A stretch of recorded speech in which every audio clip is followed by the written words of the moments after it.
Bismillahirrahmanirrahim. We are looking at the case study, Summit Electric lights up with a new ERP system. And this you will find it on page 396 in your text, in chapter 9. Before listening to this video, I will strongly advise you to go and read the case study by yourself once. And then once you read it, you can listen to the video because this will help you. This will help you relate with what I'm saying much easily. So I'm going to start the explanation now. I won't be reading the entire case study because I will assume that you have read it, and I will just highlight the main points in here. So let's look at what the case study says about this company. So Summit Electric Supply. Okay, this is a company, and here it says what type of a company it is. It is a wholesale distributor. Okay, and it distributes industrial electric equipment and supplies in the United States. And we can understand about this geographical location because it says that Summit operates in 4 states and also has a global export division. So it's operating in 4 states in the United States, and it also exports its products abroad. And it has different offices. It has a marine division based in New Orleans in the United States, and it also has a sales office in Dubai. So you could say that Summit is indeed a good example of a distributed system. So you could say that if this is the map of United States, so Summit has got 4 locations in the United States. It has 1 marine center in New Orleans. And what does it say also? A global export division based in Houston and sales office in Dubai. Okay, so there's so many different sites for Summit. And what does it distribute? It distributes products that include motor controls, wire, cable, cords, lighting, conduit and fittings, wiring devices, support systems, all sorts of really electric equipment. Okay, all sorts of electric equipment.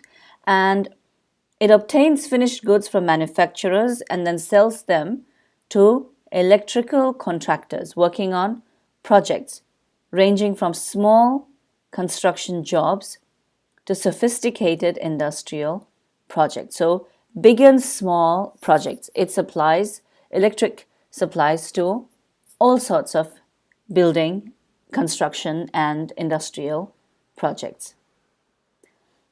So we know that Summit is a distributor, right? So in the supply chain that we looked at, we know that we have the suppliers, right? We have the suppliers. And then we have the main contract supplier, right? Then we have the contract suppliers supplying to the main manufacturer, and then the manufacturer is supplying its product to the distributor, right?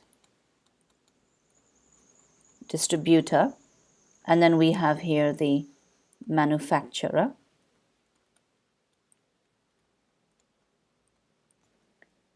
then you have the distributor, and you have the retailer, and you have the customer.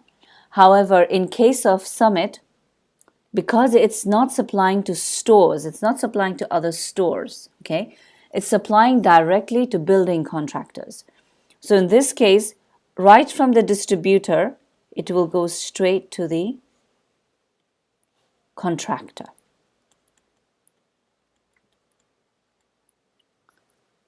Okay, so this is how it is. So there's no retailer in the middle. It goes straight to the contractor. Okay, so this is how the chain is maintained in Summit's case.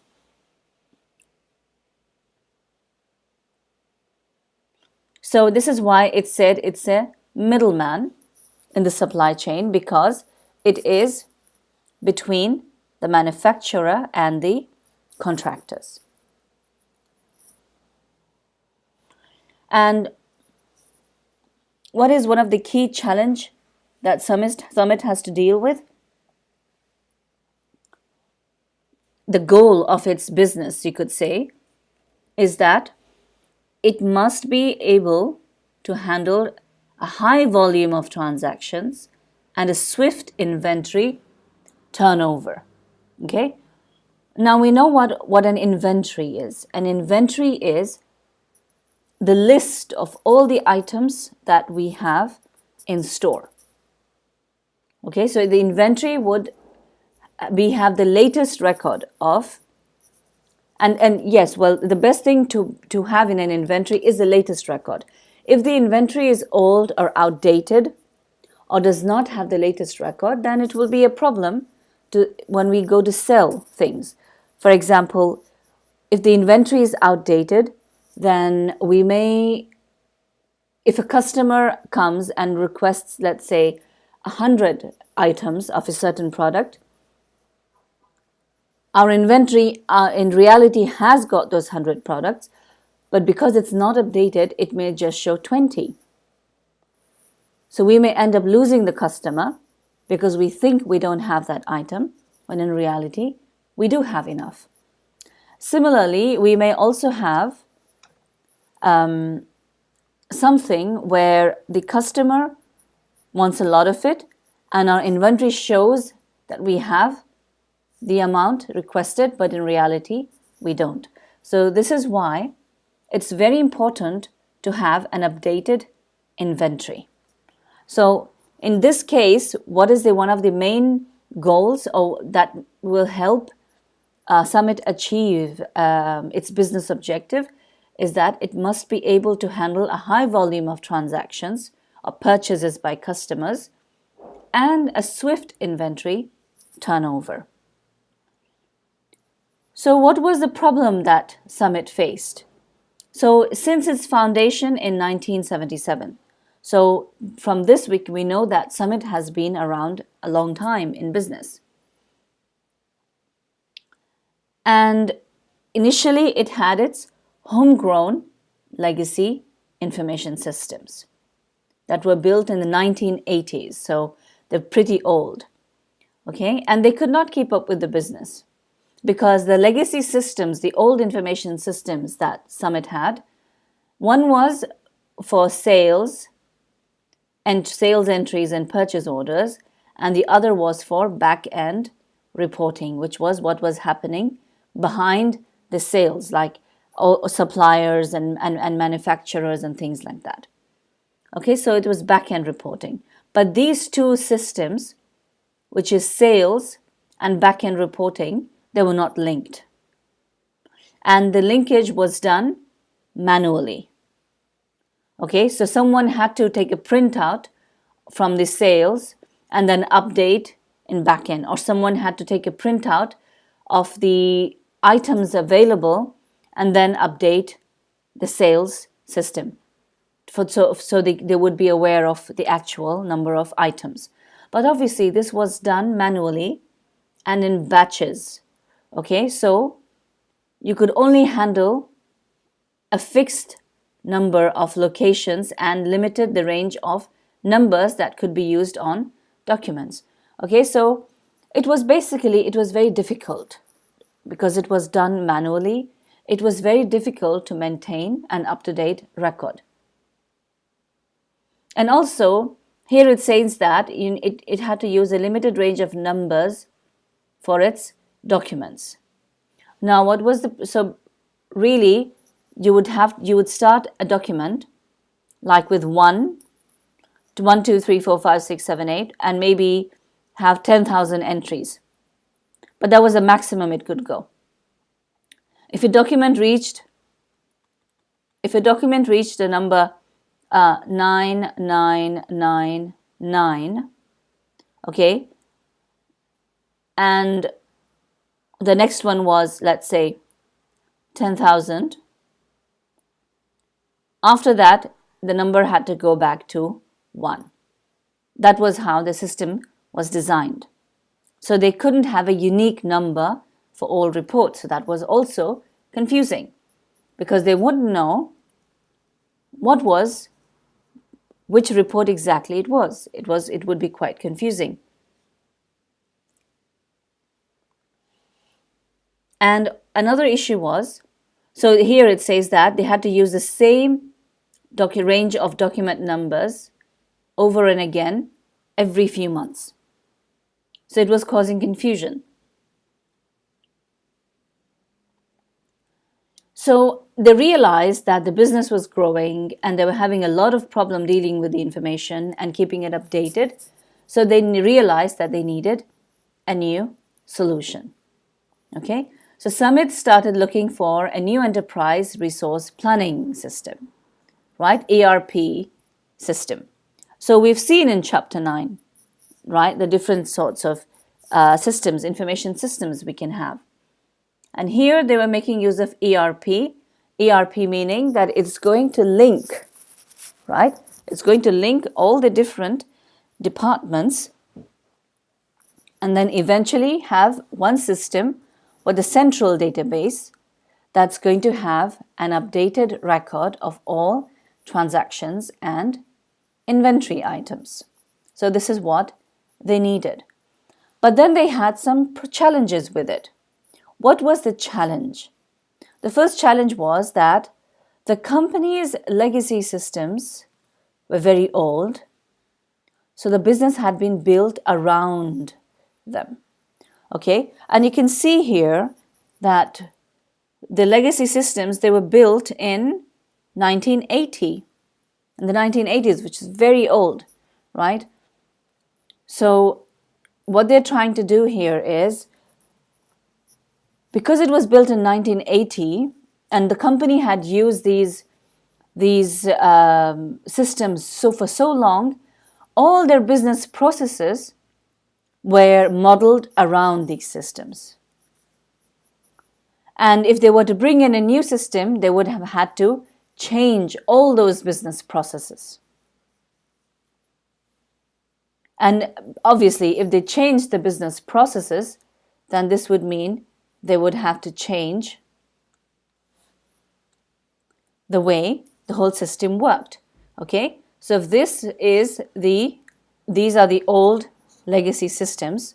So what they did was, all the business processes that they had, they were all built to interact with these legacy systems.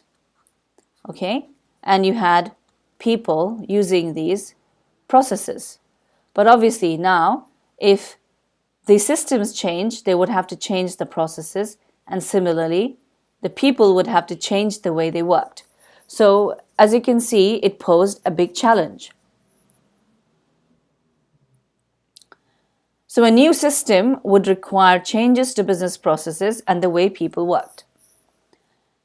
Another challenge was that Summit found out that most of the available ERP software was designed for manufacturing or retail businesses. Okay, and we saw in our previous, when I drew the diagram, that in Summit we are not using the retailer, right? You're going straight to the contractor after the distributor. You've got a branch and it's going straight to contractors. So most of the systems, however, the ERP systems, were designed to go distributor retailer, and customer. Okay, but Summit does not need this type of layout. It wants something that goes distributor, contractor. So that was another challenge that they had, that they needed to get a system that was capable of reflecting this model of distributor and contractor.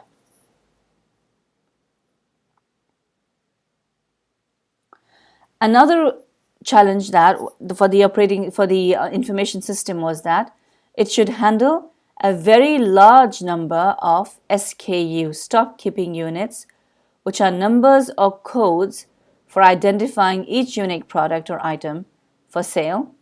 Okay, SKUs and transactions. So transaction processing systems.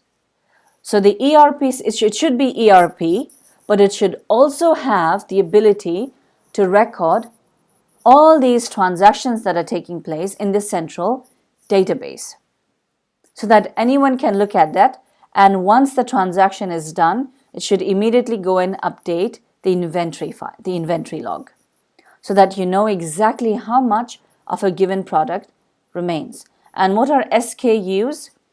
SKUs would mean that we have, for example, we have numbers that represent a product. Okay, so you have IB19G6U and then 000-51629. So this would be like a catalog number. Okay, so this would be a code by which they would identify, let's say, manufacturers, okay, all sorts of things. And then, so it would be from this manufacturer, made from this factory, okay, and so on and so forth. And then this would be the item number. So they needed to have a system, an ERP system, in which they were able to do all this coding of the product numbers in the right way, because Summit literally has got hundreds of thousands of different products. Okay, another issue that they had was, for example, now Summit deals with electric equipment. Okay, so they have different types of wires. Okay, let's take an example, network cables, Cat6. Okay, Cat6 network cable. Now Cat6 is the type of cable, but it could be made by 10 different manufacturers. And Summit, being a large distributor, it has to keep Cat6 models of all 10 different manufacturers. Okay, so they also needed to have a code by which they could identify. So if they wanted to search, they could go and search something like, if they write Cat6 cable, then all the items for the 10 different manufacturers should come on the system. Okay, so this is why.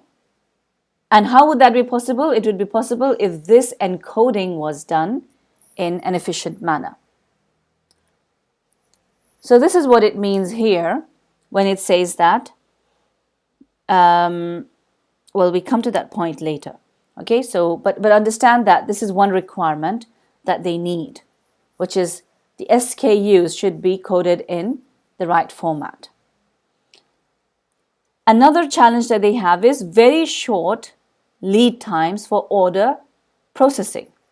Okay, and there you go. So this inventory distributed in various models. This is what we mean by inventory being distributed into different models. And here models would be, so you could have Cat6 cables of different manufacturers, or you could also have, let's say, it could be classified by network cable. Okay, and network cable, you could have Cat5e, you could have Cat6, and you could also have fiber optics and different types of cables. Okay, so you should be able to, so basically they should be able to do these different types of classifications and listings based on manufacturers, based on models. Okay, there should be the flexibility. So you can see it's not an easy task. And also products sold in one quantity should be sold in another, and a no-touch inventory. Okay, so they should be able to just easily, without going through the warehouse, they should be able to see what's there in the warehouses. Another challenge was that Summit handles some products that are shipped directly from the manufacturer to the customer's job site. What does that mean? So we have here our model of manufacturer, distributor, and contractor. If the contractor is like a huge contracting business, they're making huge skyscrapers or buildings, then instead of bringing the product from the manufacturer to the warehouse, Summit would arrange for it to be delivered directly to the contractor. Okay, so they would obviously take some money from that deal, but it would go straight from the manufacturer to the contractor. But the system, so in here, this product is not coming in the warehouse, but Summit still needs to have a record of it because they're going to make a profit out of that, because they're acting like an agent in this case, a middleman. So the company needed a system that would handle orders and inventory as it continued its growth. Okay, and another challenge that they have is the lead times for fulfilling an order can be only minutes. So we have, in this case, let's say we have a builder who is building a block of flats. Okay, and this builder suddenly realizes that they need cabling equipment, because if for some reason now they just have a need for urgently for cable equipment. So what does the builder do? The builder cannot place an order and wait for 10 days because he's going to suffer a loss if he cannot sell those flats early. Builders will always want to finish the building as soon as possible. So in this case, the builder will always want to see who has got the items in stock, and they would want to just go straight away and buy it. So this is another challenge that Summit faces. A customer can just call to place an order and then just come by with a truck and pick it up. So they should have a clear idea of where the product is, how much do they have in stock, and where exactly are they located. So if we give an example, let's say there was a branch of Summit. There were a group of branches of Summit in Dammam. Okay, so you have one branch in, let's say, in Dammam, you have one in Khobar, you have one in Jubail. And in here, if a contractor who is building a house, let's say a set of flats in Raqqa, then when the contractor goes to one of the Summit stores, let's say in Khobar, even if Khobar doesn't have the stock, they should easily say Dammam has got so many and Jubail has got so many. So they could either make an arrangement for those items to be collected in one place, or whichever way suits the customer. So, but they don't have much time. The whole challenge here is that the lead time, okay, which is the time from which the customer places the order to the time when he comes and collects the order. So that time is very short. So this is why in this short time, Summit has to know where exactly the products are located. So what did Summit do? It then went off and reviewed ERP vendors. So all the different companies that make this ERP software, it went off and started looking at them carefully.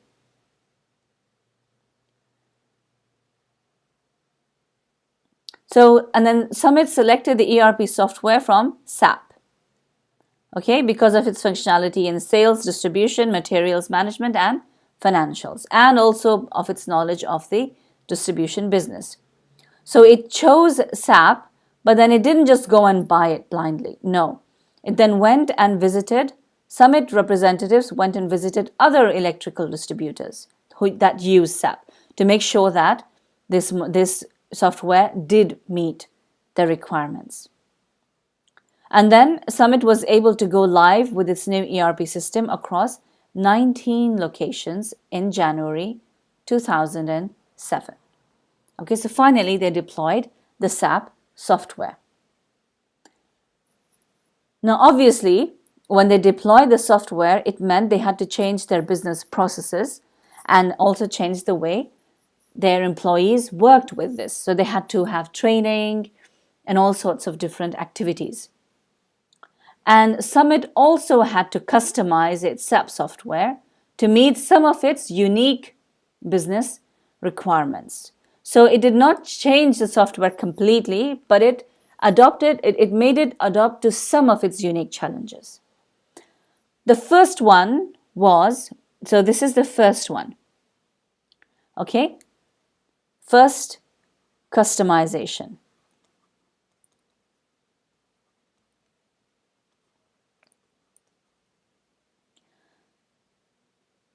Now here it says that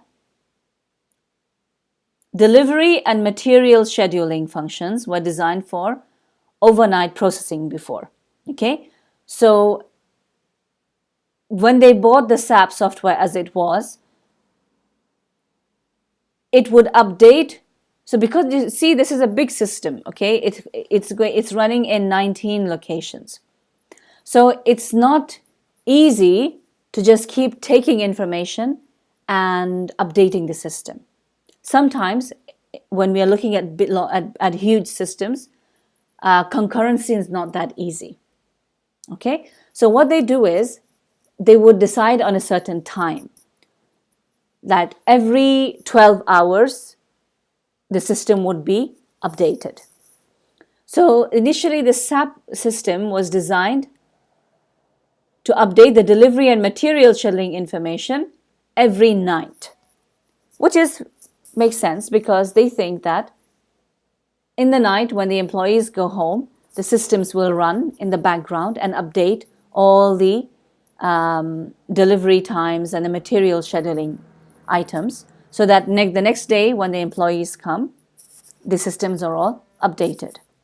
So this is what the SAP software would do. But as we know, in the case of Summit, this is not easy, right? Because we know that the lead times are very small for Summit. So what did Summit do instead? They had to customize this. And how did they customize it? So instead of waiting for overnight inventory, which would delay the process, they decided that in this case, so this is the main database, okay? And during the day, you have updated data that needs to be entered into the database from different branches, okay? From different branches, the data is coming in from all over the place. So what Summit decided to do, instead of waiting overnight, it could run smaller and more frequent updates for just the material received during the day, instead of running a big inventory update. So instead of running the update for the 19 locations at one time, every time something came in, it said, no, we wouldn't do that. The system should be capable of updating just that part in its database. Okay? So understand what's here. Initially, the system was designed so that this whole thing would be updated overnight. But instead now, what Summit wanted was that the system, when the data came in, only the part that came in should be updated. And then in the night, the whole thing would be updated to reflect the system over the 19 locations. So this was the first customization that they were able to implement in the SAP system. The second one was wire and cable. Now, wire and cable, they come in bundles, okay? Long bundles of up to 5,000 feet. And when a customer comes in and says, I want 20 feet of, let's say, Cat6 cable, then the employee goes and measures 20 feet from this bundle, cuts it, and sells it to the customer. Initially, they did not have a way to keep track of how much of the bundle was left. But then in the new system, they were able to manage it in the way of calling. So to address this, Summit uses a batch management solution. Okay, so the wire reel is treated as a batch instead of a single product. So a batch means a collection of products. Okay, so it started treating that bundle of wire as a collection. And every time a customer buys some wire, it would be updated in the system to show how much was left. Then in another customization was, there are some customers, okay, there's large customers with long-term job sites. So you have these huge building contractors. Okay, their job is to just build. That's what they're doing. And sometimes they have huge building sites that will take more than a year, for example, to build. Let's say, for example, as you know, we're having the Qatar World Cup, FIFA World Cup coming up in Qatar, and the stadiums have been being built for quite some time now, right? So it's a long-term project. For such long-term projects, Summit sets up temporary warehouses because these are important customers to Summit. These are like long-term customers, okay, and they're buying a lot of things from Summit. So to make sure that these customers always have stock available, especially for them, Summit sets up temporary warehouses on site just to supply these customers with their electrical products. Now, why do we need this dedicated service? Because this is the inventory of Summit, let's say, okay? You have the inventory database. It has all the information about all the products. But what it does here, it says that Summit sets up temporary warehouses on site to supply these customers with electric products. Summit still owns the inventory, but it's dedicated to these customers and can't be treated as a standard inventory in the ERP system. Okay? So this is the main inventory database. And this inventory database will say, let's say, this is the Dammam branch. Okay? So this inventory database will tell you what products are there in Dammam. But Dammam has got a temporary warehouse for the sake of a certain contractor. Okay, so the information about about the products needed by this contractor are a part of the Dammam warehouse, but they cannot be changed in the inventory. This is the point. Okay, they cannot be changed. They can only be changed. They can only be touched by the people in Dammam, because this is a temporary warehouse. It's something separate, and this is to make sure that the contractor always has the supplies that it needs.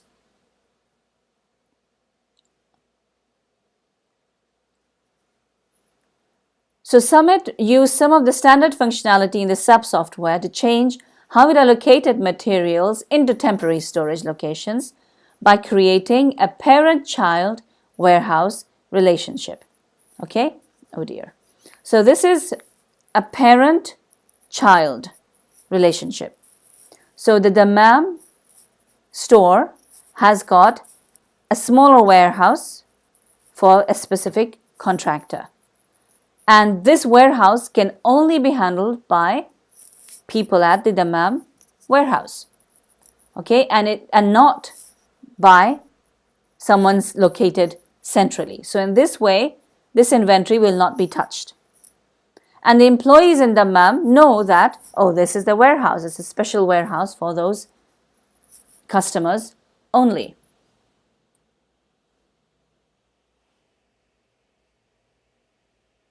So this is what it means in here. And then the next thing it talks about was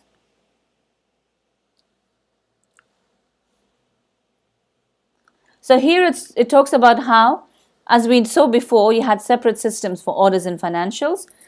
So to solve the problem, Summit combined the information in a business intelligent reporting and analysis system, the NetWeaver data warehouse and business intelligence solution. And what do these tools do? They help the company evaluate the profitability of its sales channels. So Summit is now able to analyze the profits by sales person, manufacturer, customer, or branch.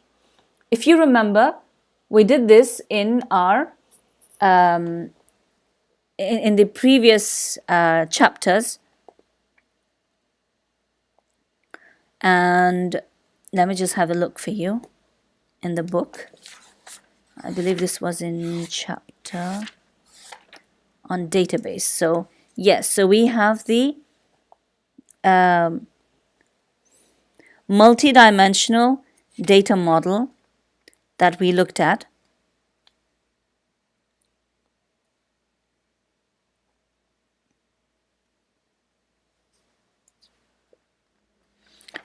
Which would be OLAP. Okay, so they could use OLAP in here. Remember we said OLAP was you have the cube and you can see the same information from different angles. So this is what they're doing here. Okay, they're making use of that to see or analyze profitability by salesperson, manufacturer, customer, or branch.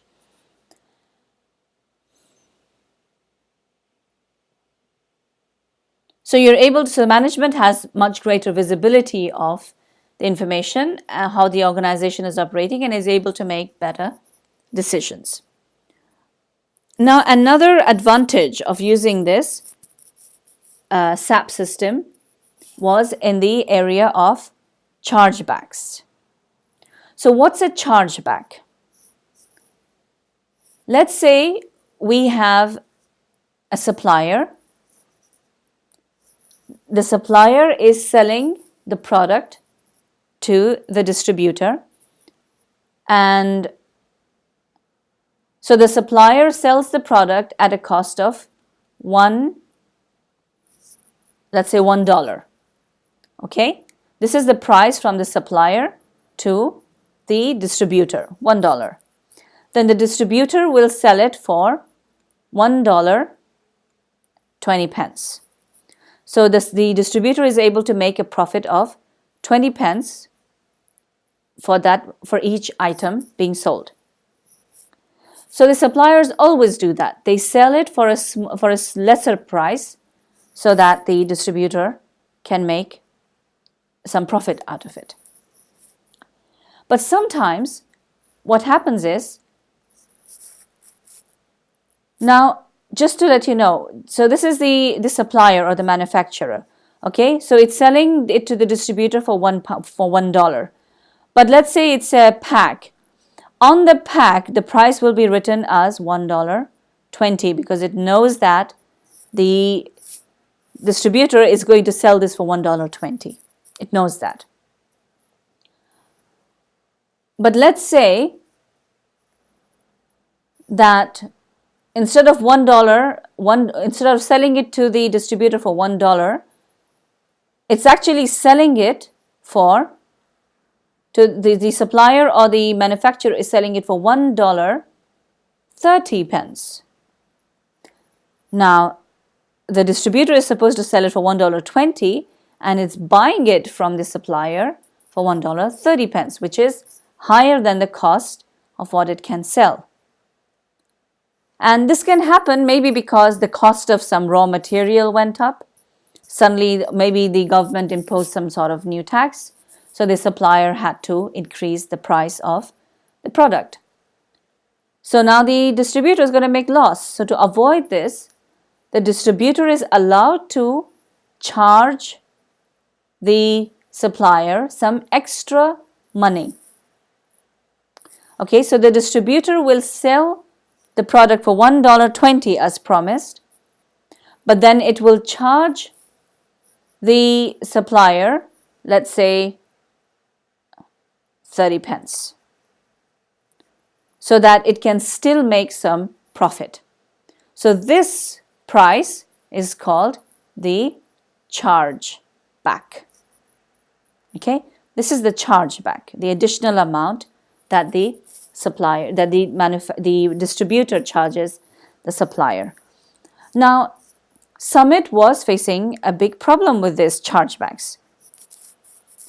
So the chargeback agreement allows a distributor to bill the manufacturer an additional contracted amount in order to make some profit on the deal. So there's a special contract between the supplier and the distributor about how much the distributor can bill the supplier. But every product will have a separate contract. So in this case, if Summit buys, let's say, 1,000 products from a certain manufacturer,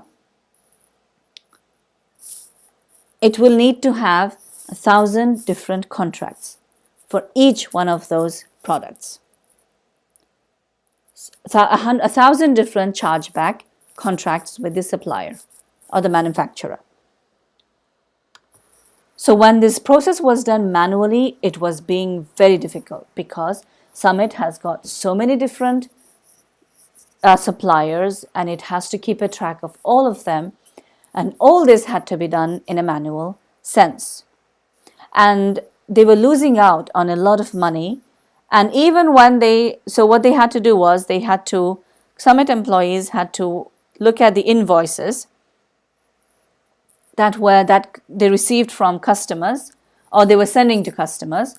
So they would have to look at the invoice and then they would have to look at the price and they would have to manually compare the two and then prepare and then look at the contract and then send the result.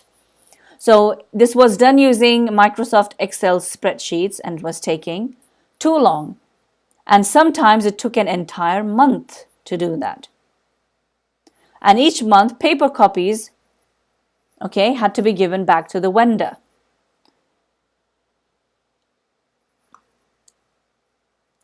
And by the time the invoices were processed, they were 2 or 3 months old. And by the time they received the money, it would be a long time. So they were missing out on a lot of money because of that. But as part of the ERP solution, Summit implemented the SAP Paybacks and Chargebacks application. So this was another feature they included in their SAP information system. So what does this feature do?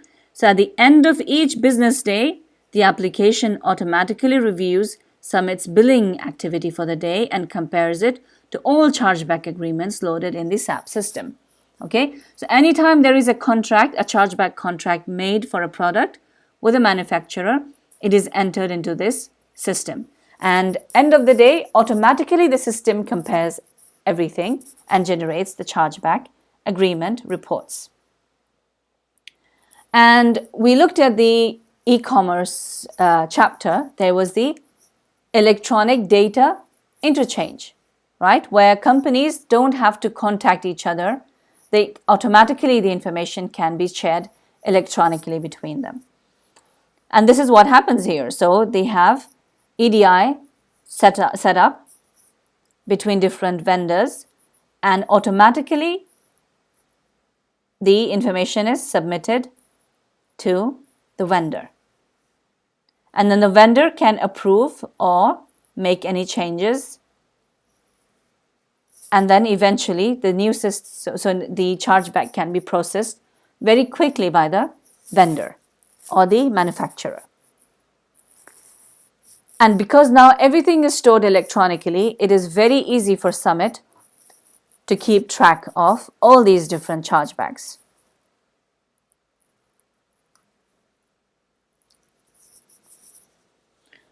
So look at the advantage of this. So a process that took months before, it says now Summit is able to make the chargeback claim and obtain the vendor approval the same day. Okay, and this has increased the chargeback claims by 118% over its old legacy systems. So thereby it is boosting chargeback revenue as a percentage of sales. Okay, so this was the advantage. This case study clearly shows the advantage of implementing a SAP system, SAP ERP system for its electric sales business. And here it says the key lesson that we learned from here was not to force a new system to look like the legacy system. That was the first thing. If Summit had asked the vendor, the software vendor, to make a system exactly like the old system, then the problems would still exist. So Summit did not do that. Okay, they did not customize, they did not go for 100% customization. Because this type of 100% customization would be expensive to set up and maintain, and it was also outdated. So instead, what they did was they adopted for change and they enhanced themselves, and because of this flexibility they were able to achieve all this amazing level of performance improvement. So this was an explanation of the Summit case study. So I want you to look into what we've done here, and please look at the case study questions on your own. In the class, we will directly go to these questions. So I will assume that you have listened to this case study before coming to class, so it won't be discussed, and we will go directly to these questions and find the solutions for them.